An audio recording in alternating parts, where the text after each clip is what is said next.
afternoon and welcome back to Girded with Truth. Last Friday we would have spoken about pursuing God's presence. Part of pursuing God's presence is the birthright He gives to us. But He doesn't just stop there, He also blesses us. So today we're going to be speaking about no birthright, no blessing. And we're going to go to the account of Jacob and Esau. Now I know a lot of people say Jacob was a swindler, but I'm a little bit of an advocate for Jacob. So I do not believe him to completely be a swindler. So Rebecca would have had these two children inside of her after her husband Isaac would have prayed to God for God to open her womb. He did so, and they were pregnant with twins. And while they were in her womb, they strove with each other. And Rebecca went to the Lord to find out, well, what is happening inside of her. And this is what the Lord told her. Genesis chapter 25 verse 23.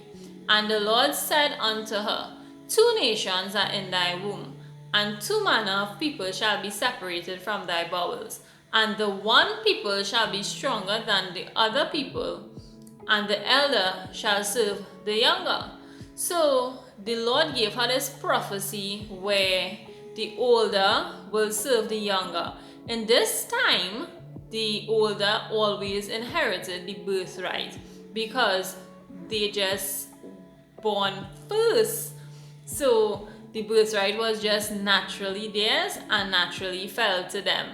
So there was no question about who was getting the birthright. But here's Rebecca receiving this prophecy and thinking, hey, this prophecy of God must come to pass. And so she kept Jacob close to her. The Bible said Esau was a man of the field and Jacob was a man of the tent. So he was gentle and all of this, right? So we see 2 completely different children being raised in the same house, but Rebecca still had this prophecy over their lives, and I'm sure she would have spoken to Jacob about it. So now Esau went out to hunt and he became faint. While heading home, Jacob was there waiting with food, and instead of just giving Esau the food, this is what he said.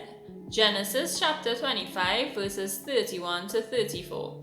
And Jacob said, sell me this day thy birthright. And Esau said, behold, I am at the point to die, and what profit shall this birthright do to me? And Jacob said, swear to me this day. And he sware unto him, and he sold his birthright unto Jacob. Then Jacob gave Esau bread and pottage of lentils, and he did eat and drink, and rose up and went his way. Thus Esau despised his birthright. So we see here, Esau was hungry, and he told himself, this birthright is not enough for me to hold on to it, right? I am dying, I am starving, so I need to get something to eat. I need something to eat now, and this birthright is something I have to wait on. So Esau wasn't willing to wait for his birthright. He was willing to give it up. And having a birthright was a big deal in those days. The firstborn automatically got it, but it was like being the chosen one. And coming from Genesis chapter 3 verse 15, there was a prophecy where the heel of the woman will bruise the head of the serpent that beguiled Adam and Eve. So every woman was looking forward to making the man-child or the chosen child that would fulfill this prophecy. So here is Esau giving up this birthright, giving up the opportunity to be in Christ's lineage. Here is Esau just giving away his birthright. And he didn't just give it away, he despised it. He didn't want it, he didn't like it, he despised it. So, yes, in a sense, Jacob did swindle Esau, but Esau was willing to give away his birthright, and Jacob just grabbed hold of the birthright that Esau was willing to reject. Genesis chapter 27 verses 35 to 38 says, "And he said, Thy brother came with subtlety and hath taken away thy blessing. And he said, Is not he rightly named Jacob? For he had supplanted me these 2 times. He took away my birthright, and behold, now he has taken away my blessing. And he said, Hast thou not reserved a blessing for me?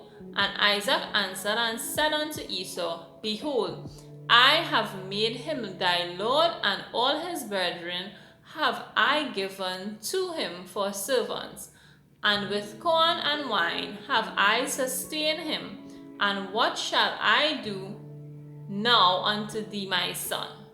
And Esau said unto his father, Hast thou but one blessing, my father? Bless me, even me also, O my father. And Esau lifted up his voice and wept." Now, Esau rejected the birthright, but he still wanted rights to the blessing. And Jacob didn't go about receiving the blessing the right way, because he deceived his father, because his mother instructed him to do that, and they went into this partnership of deception in order to receive the blessing. But Isaac wanted Esau to receive the blessing, so he was about to bless him. But when Rebekah and Jacob devised the plan, they went forth and executed this plan of deception. But they executed it for Jacob to get the blessing that is attached to the birthright. And a lot of times we want the blessing, but we don't want the birthright. Now, the birthright, it sounds good to be in the lineage of Christ. It sounds good to be the firstborn, the chosen one. All these things sounds good. But Christ's birthright carried him to the cross. And we all have a cross to bear. We all have a birthright that carries us to a cross that we need to carry.